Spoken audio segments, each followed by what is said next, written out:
ఈ రోజు కల్వకుంట్ల కవిత గారు చెప్పకనే చెప్పింది, కాళేశ్వరంలో అవకతవకలు జరిగినట్టుగా ఒప్పుకుంది. కేసీఆర్ గారు ముఖ్యమంత్రి హయాంలో, హరీష్ రావు గారు ఇరిగేషన్ శాఖ మంత్రిగా ఉన్న హయాంలో కాళేశ్వరం ప్రాజెక్టు స్కామ్ జరిగింది.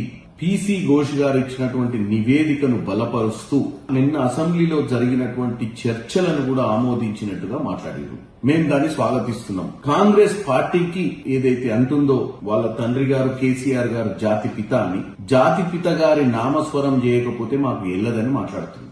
మాకు గనక కేసీఆర్ గారు నీళ్లు నిధులు నియామకాల నినాదంతో వచ్చిన తెలంగాణలో గనక వాస్తవంగా ప్రతి రూపాయిని ఆయన ఉద్యమం సమయంలో మాట్లాడిన విధంగా అదే రీతిలో ఆయన ముఖ్యమంత్రిగా పదవిని కొనసాగించి ఈ రోజు రాష్ట్రాన్ని అప్పుల పాలు చేయకపోయి ఉంటే ఆయనను మేమందరం కూడా జాతిపిత అనేవాళ్ళం.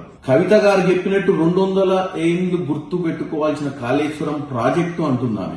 ఆమె ఏం మాట్లాడుతుందో అర్థం కావట్లేదు. ఒక పక్క ఇరిగేషన్ శాఖ మంత్రిగా ఉన్న హరీష్ రావు చేపట్టే ఈ రోజు ఆమె తండ్రిపై సిబిఐ ఎంక్వైరీ చేసే స్థాయికి వచ్చిందని బాధపడుతుంది. ఇంకో పక్క కాళేశ్వరం ప్రాజెక్టు బ్రహ్మాండంగా కట్టినం, 200 ఏళ్ల దాకా కాళేశ్వరం ప్రాజెక్టు ని ప్రజలు మర్చిపోరు అని చెప్పే ప్రయత్నం చేస్తుంది.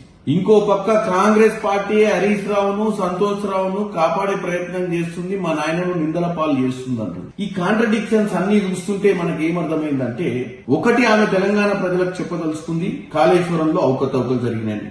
2 ఆమె చెప్పలేకపోతుంది ఏంటంటే, నేను మా అన్న మా నాయన ముగ్గురం ఒక కుటుంబ సభ్యులమైతే, అంటే వాళ్ళ అన్న అంటే సొంత అన్న కేటీఆర్, మా హయాంలో దోచుకున్న డబ్బు వీళ్ళిద్దరికి వాటాలు ఎందుకు వేసిర్రు, ఈ ఇద్దరు వాటాలు తినడం వల్ల ఆమెకు కొంచెం ఇబ్బందికరంగా ఉంది, ఆమెకు వాటా ఇయ్యలేదనే దాన్ని క్లియర్ గా కనపడుతుంది ఆమె భావోద్వేగం. సరే, వాళ్ళ సమస్యలు ఎటున్నా పక్కన పెడదాం.